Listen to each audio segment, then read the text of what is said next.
So as we move on to our discussion of social justice, a very important theory have been put up in front of us, and that is John Rawls theory of justice.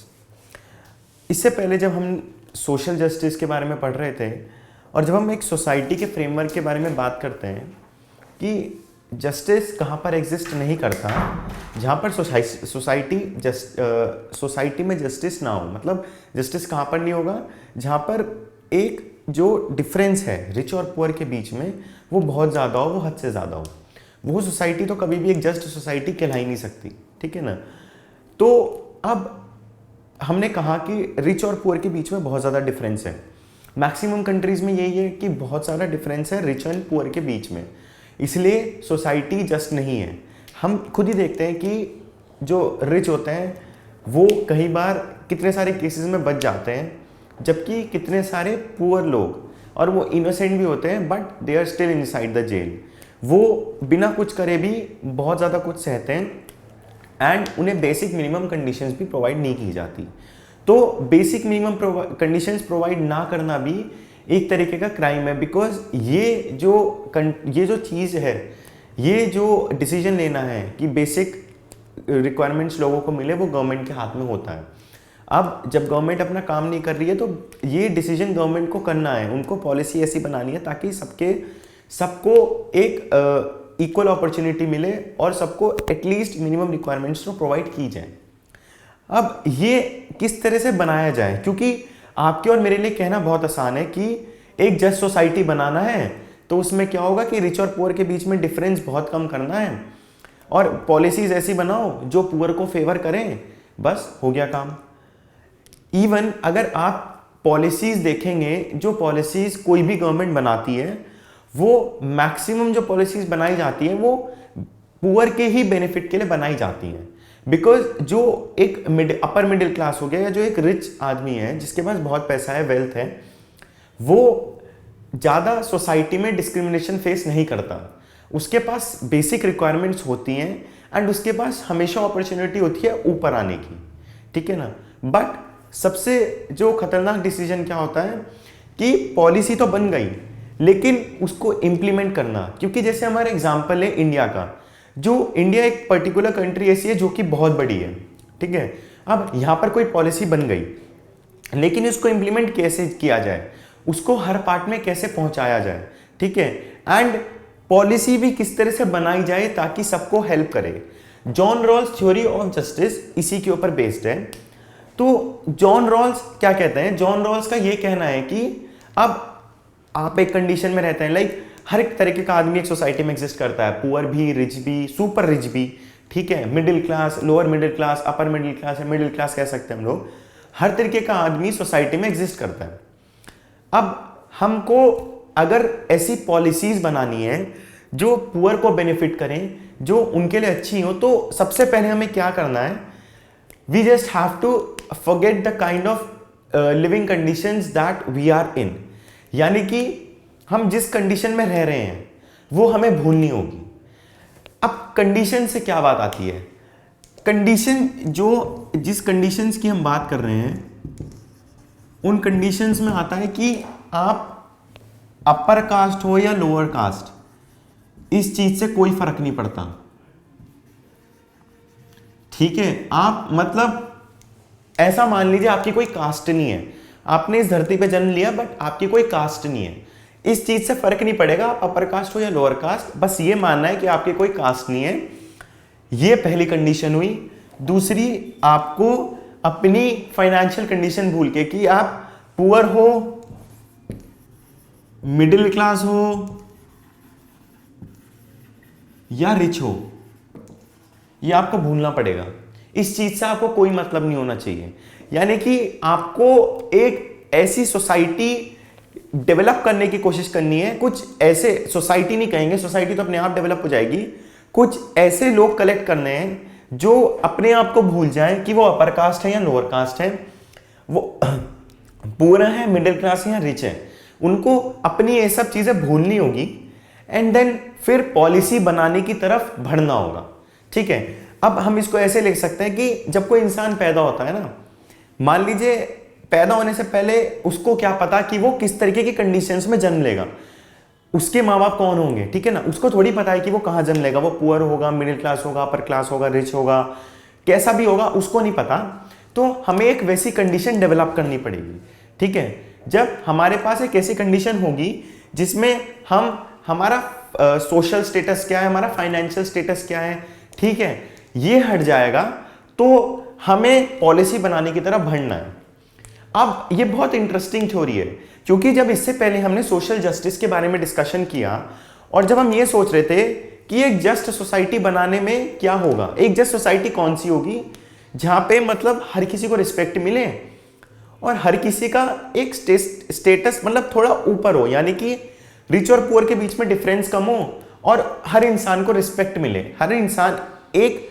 Pedestal पे खड़ा हो, यानी कि उसको हर चीज provide की जाए। जब वो एक पेडिस्टल पे खड़ा होगा तो हम एक जस्ट सोसाइटी मान सकते हैं। लेकिन ये सोचिए कि हम हर आदमी थोड़ा ऊपर है, थोड़ा ऊपर है, थोड़ा ऊपर है, यानी कि वो अपने प्रेजेंट सिचुएशन से थोड़ा ऊपर आ जाता है, लेकिन फिर भी सोसाइटी में प्रॉब्लम्स होंगी, डिविजन्स एग्जिस्ट करेंगी, लोग डिस्क्रिमिनेट करेंगे एक दूसरे के अगेंस्ट, फिर भी लोअर कास्ट और अपर कास्ट, पुअर और रिच के बीच में डिफरेंस बहुत ज्यादा होगा और हम ये कह फिर भी सोसाइटी में इक्वालिटी नहीं आएगी, यानी कि जब भी अनजस्ट सोसाइटी होगी। तो इससे पहले का हमारा सोशल जस्टिस का डिस्कशन जो बेस था वो ये था कि जस्ट सोसाइटी कौन सी है जिसमें रिच और पुअर के बीच में डिफरेंस कम हो। ये चीज तो ठीक है कि रिच और पुअर के बीच में डिफरेंस कम होना है, बट वो चीज होगी कैसे, क्योंकि कहना बहुत आसान है बट उसको इंप्लीमेंट करना बहुत मुश्किल है। इसलिए जॉन रॉल्स की जो थ्योरी है कि हम अपनी कंडीशंस भूल जाएं कि हम अपर कास्ट है या लोअर कास्ट है। मतलब सबसे बड़ा डिस्क्रिमिनेशन तो इंडिया में कास्ट के ऊपर है। गुजरात में दलित के ऊपर कितनी एट्रोसिटीज होती हैं, एंड ओनली दलित के ऊपर, ओनली गुजरात में ही नहीं पूरी कंट्री में अगर हम देखें तो जो ऐसी जॉब्स हैं जो शायद हम लोग करना पसंद नहीं करेंगे, जिसमें किसी जैसे लेदर का काम हो गया, उसमें घोड़े को जो लेदर बनता है उसमें जो चमड़ी चाहिए होती है, वो चमड़ी जो मतलब उसको धोने का काम, उसको काटने का काम, वो सब लोअर कास्ट लोग करते हैं, क्योंकि ये चल आ रहा है सिस्टम, पहले से ही माना जाता है कि वो उसी के लिए बने। तो जब ये सिस्टम ही एग्जिस्ट नहीं करेगा कि हम अपर कास्ट हैं या लोअर कास्ट हैं, जब पुअर, रिच और मिडिल क्लास हम अपना सोशल स्टेटस भूल जाएंगे, हम ये भूल जाएंगे हम किस कास्ट से बिलोंग करते हैं, तो जब हम पॉलिसीज बनाने बैठेंगे, जब हम पॉलिसी को बनाने बैठेंगे तो हम क्या सोचेंगे। मान लीजिए हम इस कंडीशन को डेवलप करते हैं कि आप और मैं हैं, हम दोनों भूल जाते हैं कि हमारी कास्ट क्या, हम लोअर कास्ट है या अपर कास्ट है, और हमारा फाइनेंशियल स्टेटस क्या, हम सब भूल जाते हैं और हमें कुछ नहीं पता है। हम हमारी एक तरीके से कह सकते हैं कि याददाश्त चली गई है, वैसा समझ लें। और फिर हमारे से ये कहा गया है कि हमें पॉलिसीज बनानी है और हमें ऐसी पॉलिसीज बनानी है जो अपने बेनिफिट के लिए हो। मान लीजिए हमारे से ये कहा गया, मतलब या फिर अगर पॉलिसी बनाने वाले से जब कहा जाता है पॉलिसी बनाए, तो वो भी शायद अपना जो क्लास है, जो अपना क्लास है उसके बेनिफिट के लिए सोचता है। इसलिए पॉलिसी मेकर्स कौन होते हैं आजकल, जो पहले से रिच होते हैं। जब वो अपने आप पहले से रिच होते हैं तो प्रॉब्लम क्या होती है कि जब वो जिस तरीके की वो पॉलिसी बनाते हैं वो अपनी क्लास को ज्यादा सपोर्ट करते हैं, अपने क्लास को ज्यादा फेवर करते हैं, एंड देन पुअर के बारे में कम सोचा जाता है। यही बात यहाँ पे आती है कि जब आप और मैं, हम अपना सोशल स्टेटस भूल गए, हम अपना फाइनेंशियल स्टेटस भूल गए और हमारे से कहा जाता है कि कंट्री के लिए पॉलिसी बनाओ। तो जब हम कंट्री के लिए पॉलिसी बनाएंगे तो हम जो पॉलिसी बनाने वाले हैं, जैसे आप और मैं हो गए, तो हम अपने दोनों के बारे में सोचेंगे कि ऐसी पॉलिसी बननी चाहिए यार जिससे हमें सबसे ज्यादा फायदा हो, हमारा स्टेटस सबसे ज्यादा बढ़े। अब हमें नहीं पता है कि हम किस जगह जन्म लेंगे, हम पुअर में लेंगे, middle class, upper class, rich में लेंगे, या लोअर कास्ट या अपर कास्ट में लेंगे। तो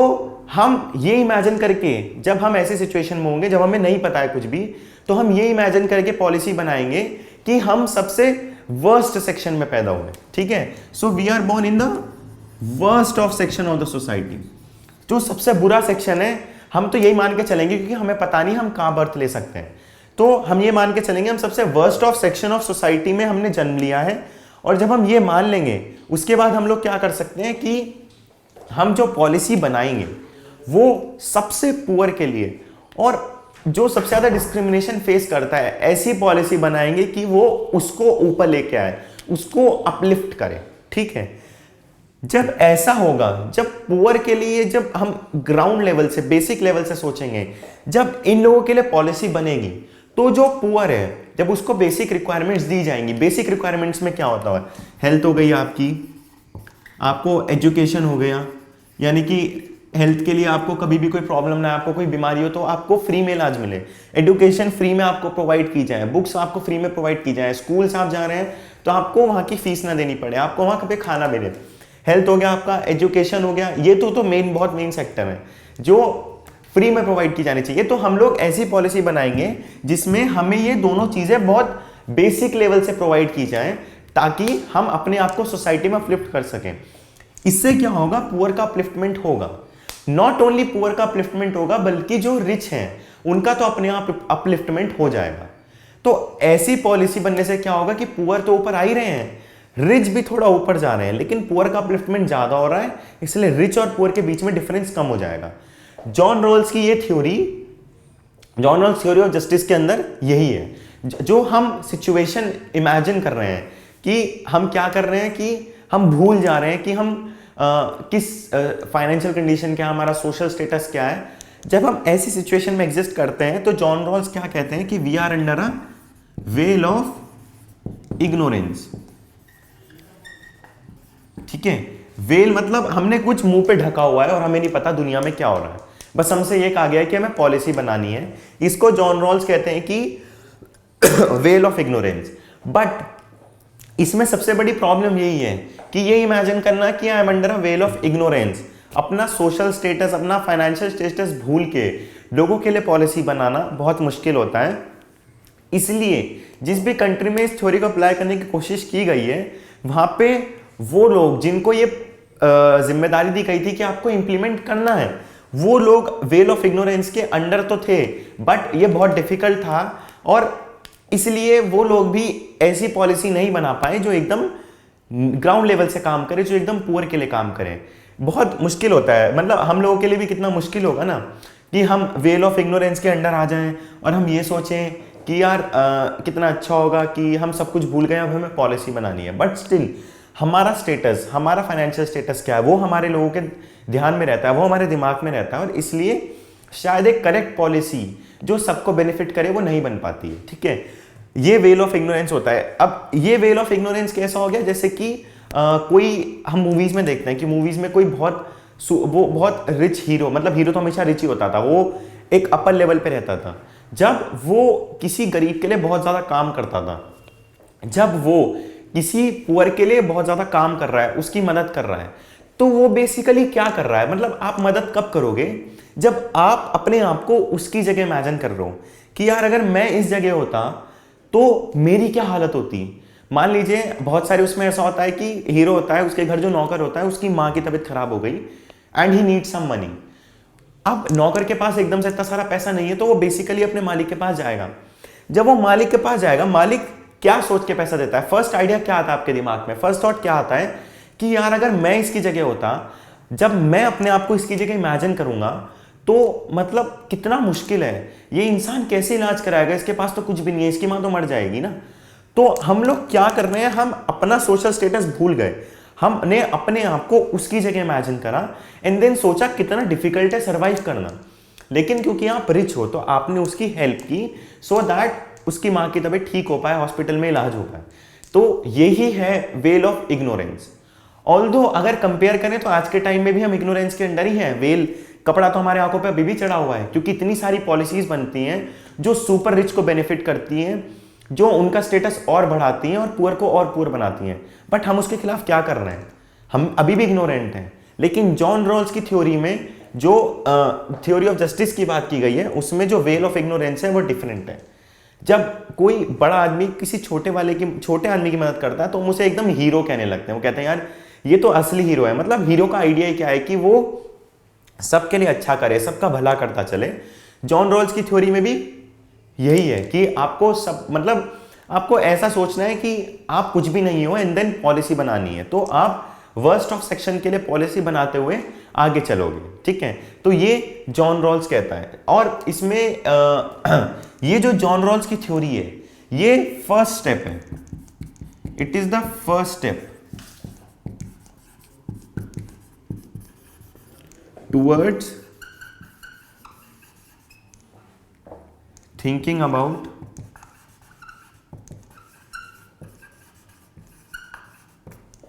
and arriving at a system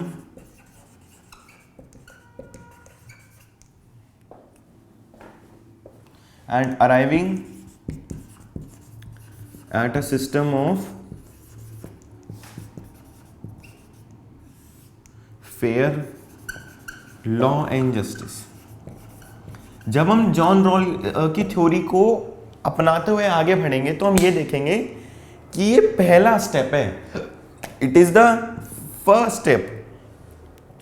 towards thinking about and arriving at a system of fair law and justice. ठीक है, यानी कि हम फेयर लॉ एंड जस्टिस की तरफ मूव करें, उसकी तरफ आगे बढ़ें, उसके लिए ये पहला स्टेप है, ये पहला कदम है। जब हम इस कदम को आगे बढ़ाएंगे तो इसके रिजल्ट्स जो होंगे ना वो इतने एस्टॉनिशिंग होंगे, मतलब हम खुद देखेंगे कि एक सोसाइटी में जस्टिस आ रहा है। ये था हमारी John Rawls theory of justice. अब जब हम आगे बढ़ते हैं तो आगे बढ़ने से पहले एक राइट साइड के कॉलम में हमें एक दो लोग बात कर रहे हैं जिसमें बात की गई है justice delayed is justice denied. यानी कि अगर जो सच्चाई है, जो एक तरीके से एक इंसान को जस्टिस की बात जब आती है, जब एक इंसान के जीवन की बात आती है, क्या किस चीज के बारे में बात की गई है? Justice delayed is justice denied. यानी कि अगर आपके साथ कुछ गलत हुआ है, ठीक है, अगर आपके साथ कुछ बुरा हुआ है एंड देन आपको ही सफर करना पड़ रहा है और आपको इंसाफ जो मिलता है वो अराउंड 15 से 20 साल बाद मिलता है, तो आपको इंसाफ असलियत में नहीं मिला है। ये एक बहुत बहुत पुरानी कोटेशन है और बहुत एक अच्छी कोटेशन है, एंड एक ऐसी कोटेशन है जो इंडिया के अगर हम फ्रेमवर्क में देखें तो बहुत अच्छे से स्टैब्लिश होती है, क्योंकि हम देखते हैं कि जितने भी केसेस हैं, भले ही वो करप्शन के चार्जेस हों, भले ही वो वुमेन के अगेंस्ट कोई क्राइम हुआ है उसके कोई चार्जेस हों, उसमें जो कोर्ट का डिसीजन आता है, जो हाईएस्ट कोर्ट का डिसीजन आता है, वो केस घिसते मिनिमम 10 से 15 साल चलता है, एंड हर इंसान को 10 से 15 साल वेट करना पड़ता है कि उसको इंसाफ मिले। अब आप एक सिचुएशन सोचिए कि आपके साथ कुछ बुरा हुआ है, ठीक है, आपको पता है किस आदमी ने किया है, फिर आप पुलिस में जाते हो, उसके खिलाफ कंप्लेन करते हो, देन आपका केस जाता है, वो लोअर कोर्ट में जाता है, आपकी हियरिंग की डेट आपको बहुत देर में मिलती है, एंड देन डिसीजन आने में 2 से 3 साल केस लोअर कोर्ट में फंस गया। देन आपको जो डिसीजन आया है, जो आपको जो कोर्ट का डिसीजन है उससे आप सेटिस्फाइड नहीं हो, देन आप हायर कोर्ट में जाते हो, ठीक है, आप उस कोर्ट में गए, उस कोर्ट में केस 4 से 5 साल खिंचता चला जाता है, आपकी हियरिंग की डेट है, आपको बहुत ज़्यादा पैसा खर्च करना पड़ता है क्योंकि आप एक लॉयर भी हायर करोगे, देन कोर्ट्स में जाना, कोर्ट्स में आना, it's not at all an easy job. आपको मेंटल स्ट्रेस तो होगा ही, फाइनेंशियल स्ट्रेस के साथ साथ आपका मेंटल स्ट्रेस भी होगा, एंड ऑलरेडी आप एक मेंटल स्ट्रेस में होंगे क्योंकि आपके साथ कुछ बहुत बुरा हुआ है ना। तो जब एक इंसान के साथ बहुत बुरा होता है तो हम देखते हैं कि समय के साथ साथ धीरे धीरे वो घाव भी भरता चला जाता है, ठीक है। इसलिए हम कहते हैं कि justice delayed is justice denied. फिर आपका केस हायर कोर्ट में है, फिर वो सुप्रीम कोर्ट में जाता है, सुप्रीम कोर्ट में 6-7 साल और लग गए, यानी कि आपका टोटल केस खिंच जाता है 10-15 साल। तो इस केस में क्या होता है कि आप इतना फेडअप हो चुके होते हो, आप इतना ज़्यादा परेशान हो चुके होते हो सब प्रोसीडिंग से, सब हियरिंग से, कोर्ट में जाके लॉयर को बार बार बता के, पुलिस इन्वेस्टिगेशन से, कि आप परेशान हो जाते हो, आप इतना ज़्यादा फेडअप हो जाते हो कि बस अब आप सोचते हो कि कुछ भी पनिशमेंट मिल जाए, कुछ भी मिल जाए, कुछ भी हो जाए, बस छोटी बहुत ही पनिशमेंट मिल जाए, बट मेरे पीछा छूटे। क्योंकि एक तो आप ऑलरेडी आपके साथ कुछ बुरा हुआ है, फिर कोर्ट में केस लड़ते लड़ते आप उस घाव के साथ जी रहे हैं, यानी कि वो जो आपके साथ इंसिडेंट हुआ है वो आपके माइंड पे एक इंप्रेशन छोड़ेगा, और वो इंप्रेशन बार बार फ्रेश होता रहेगा जैसे जैसे कोर्ट में हियरिंग होगी, जैसे जैसे कोर्ट में केस चलता रहेगा। तो इसलिए अगर बहुत ज़्यादा डिले हो रहा है जस्टिस, बहुत ज़्यादा टाइम तक आगे बढ़ता चला जा रहा है, आपको जस्टिस नहीं मिल रहा है, तो और 15 साल के बाद आपको जस्टिस मिला भी है, बेसिकली वो आपको जस्टिस मिला नहीं है, क्योंकि 15 साल एक आदमी ने गलत काम किया और उसको जेल में डालने के लिए, ये प्रूव करने के लिए कि उसी ने किया है, आपको 15 साल वेट करना पड़ा। और 15 साल में सिचुएशंस कितनी हद से ज़्यादा बदल जाती हैं। आपका पता नहीं आपकी फाइनेंशियल कंडीशन भी हो सकता है केस लड़ते लड़ते कितनी ज़्यादा बदल जाए। इसलिए हम कहते हैं कि justice delayed is justice denied. Now जब तो हमने अभी John Rawls theory of justice पढ़ी, जिसमें हमें under a veil of ignorance रहना पड़ता है, और हमें अपनी कंडीशन, भले ही हम अपर कास्ट है, लोअर कास्ट है, पुअर, मिडिल क्लास, रिच हैं, ये भूल के पॉलिसी बनाने की तरफ बढ़ना पड़ता है। देन हम एक ऐसी पॉलिसी बनाती हैं जिसमें हम अपने आप को इमेजिन करते हैं कि हम वर्स्ट ऑफ सेक्शन में जन्म लिए हुए हैं, और फिर हम ऐसी पॉलिसी बनाएंगे जो ग्राउंड लेवल से काम करे, जो पुअर के लिए काम करे। एंड क्योंकि हम ये इमेजिन करेंगे कि हम सबसे वर्स्ट सेक्शन में जन्म लिया है, एंड देन हम नहीं चाहेंगे कि हमें किसी भी तरीके की कमी हो, एटलीस्ट बेसिक रिक्वायरमेंट्स तो मिले ही। तो ये थी हमारी John Rawls theory of justice.